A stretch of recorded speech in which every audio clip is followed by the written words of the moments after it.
É mesmo?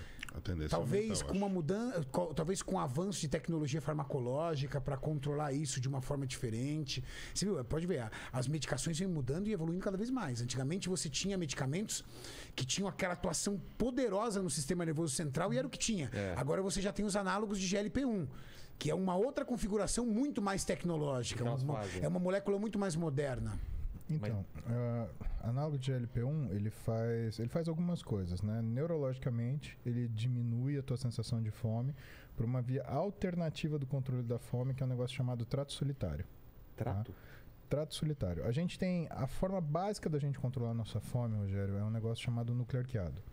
O núcleo arqueado, ele controla dois sistemas diferentes. O sistema da fome, que é o sistema de neuropeptídeo Y-AGUT-RP, que através de um mensageiro chamado alfa-MCH, ele controla um outro negócio que chama receptor de melanocortina tipo 4. E isso fala para você, estou com fome. A outra coisa que o núcleo arqueado controla são os meios de saciedade e capacidade anorexígena, ou seja, parar de comer quando você está comendo e não comer quando você não quer comer. Tá? Isso é o sistema PONC-CART. E aí elas têm um mensageiro, a título de curiosidade, chama alfa-MSH, que também controla a função desse receptor de melanocortina tipo 4. Esse é a forma básica de você controlar a sua fome. E o que é interessante? Todos os hormônios do seu corpo, eles praticamente atuam ali. Por quê? Porque o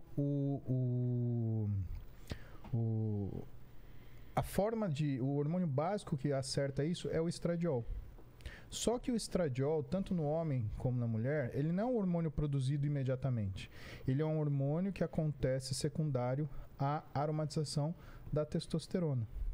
Na mulher, essa aromatização ela acontece principalmente nos ovários, e no homem, essa aromatização ela acontece principalmente nas células gordurosas. Por isso que qualquer desequilíbrio hormonal, ele modifica a sua fome. Aí você fala, mas você está falando só de hormônio sexual. Não.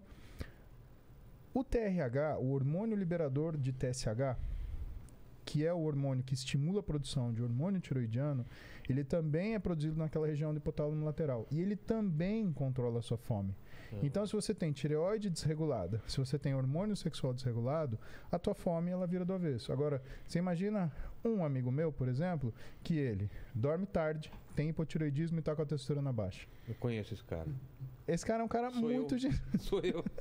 Então, aí combinado, dormir tarde, hipotireoidismo e a alteração de secreção de testosterona. E aí? Aí você tem uma fome que nunca acaba. Exato. Né?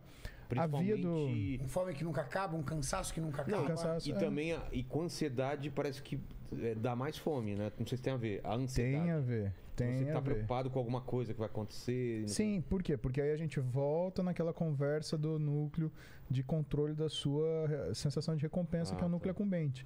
Então você tem uma ansiedade e você aprende, a gente aprende ao longo da vida que comer é uma coisa que traz uma diminuição da sensação de ansiedade. Não é que ela combate a ansiedade, é quando você olha a grandeza. A ansiedade aqui em cima, a sensação de recompensa aqui em cima, você meio que lateraliza essa sensação. Então você bate, sei lá, não é como se você apagasse a parede, é como se você pintasse alguma coisa meio por cima. Exato, dá uma enganada. E aí vem os análogos de GLP-1. Eles agem por uma via acessória, que é a via do trato solitário, né? E eles fazem com que você também tenha uma diminuição do esvaziamento gástrico, fazendo com que você sinta que o teu estômago está mais cheio por mais tempo. Fora a ação endócrina que ele tem, que é o aumento do tempo da ação da insulina, e a insulina no sistema nervoso central, ela é sacietógena. Tem muito profissional que ele tem uma confusão nesse termo, eles acham que a insulina dá fome, porque eles estão acostumados ao paciente que tem diabetes, por exemplo, fazer abuso de insulina e ter muita fome.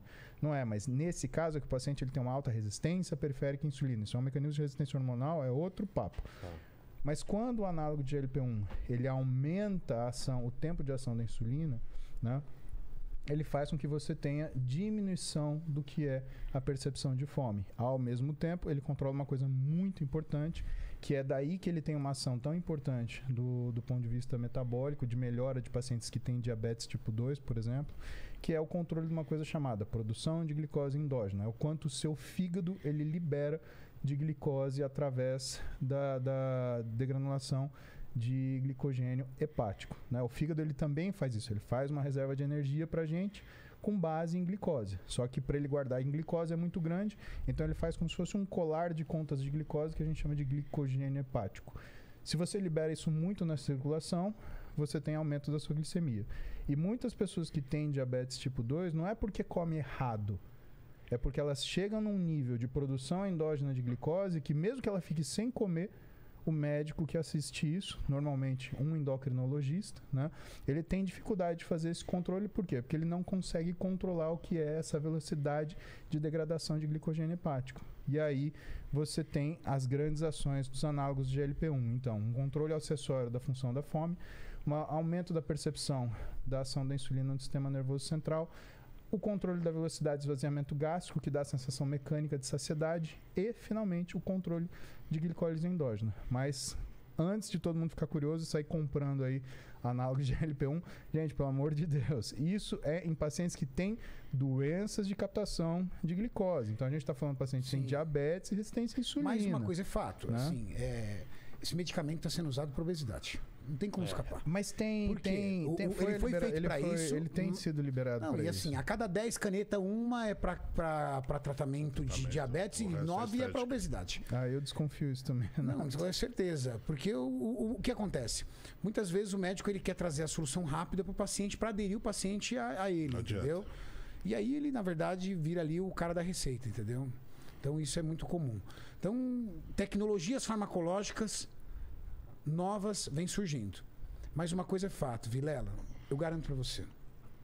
Análogos de LP1, medicamentos que controlam o teu apetite e todos esses não resolvem o maior problema, que é o ambiente que você vive. Sensacional. O ambiente que você vive vai levar você mais cedo ou mais tarde para onde você era. Seus amigos, o que você gosta de fazer, o que você segue no Instagram, a sua família, todos eles estão envolvidos com o quê? Com comida, bebida, eles não gostam de atividade física, não existe nada disso envolvido dentro de você. O seu ambiente é um ambiente que vai te levar para esse lugar. Isso é inerente ao ser humano. O ser humano vive de ambiente. Então, você vai tomar essa medicação e você se torna estranho no ninho. Sabe por quê? Todo mundo na mesa, a mãe coloca aquela lasanha maravilhosa. Não, você fala, todo mundo batendo... Aí você fala assim, não, porque você tá sob a ação de um medicamento. Não, você tá sob a ação de um medicamento. Ah, você não tá com aquela... Você não consegue comer. Totalmente. Você toma um medicamento desse, cara, é uma sensação de mal-estar o dia inteiro. Porque se já análogo de GLP-1 é Ozempic, Trulicity, Saxenda. Esses medicamentos, você fica com náusea. Sério? Você olha pro negócio... Você fala, nossa, você não quer comer, não preciso disso. Não, você não come. Legal. Tá. Você não come. Tá, passa um mês, passa 2 meses e o peso baixando. Só que quem não come isso também não consegue comer proteína. É mesmo? Porque proteína não desce. Quero ver você comer um frango sem fome. Você não come um hambúrguer. Aí sabe o que eu vejo as pessoas comendo? As pessoas que tomam esse tipo de medicamento? Doce. Doce vai. Doce vai? Ah, me dá me dá só um pedaço do pudim. Você não comeu a lasanha, você não comeu frango, você não comeu nada. Aí a sobremesa, do pudim eu quero. Peraí, mas você tá comendo açúcar refinado para um medicamento que teoricamente mexe na linha glicose, insulina. Vixe. Isso é sadio? Ferrou. Segundo ponto. Você vai perdendo peso. Uma hora você tem que tirar esse medicamento. E quando você tira esse medicamento? Volta o que era? Volta muito mais. 3 vezes mais. Você volta com muito mais fome. E o seu ambiente? O pessoal fala, até que enfim você parou de frescura, bora comer essa lasanha, toma isso aqui, vamos pra cachaça. Querido, enquanto você não mudar o seu ambiente... E nem seus hábitos, não tem chance alguma. Não tem jeito. E como é que você muda às vezes o seu ambiente? Começando pelo seu celular.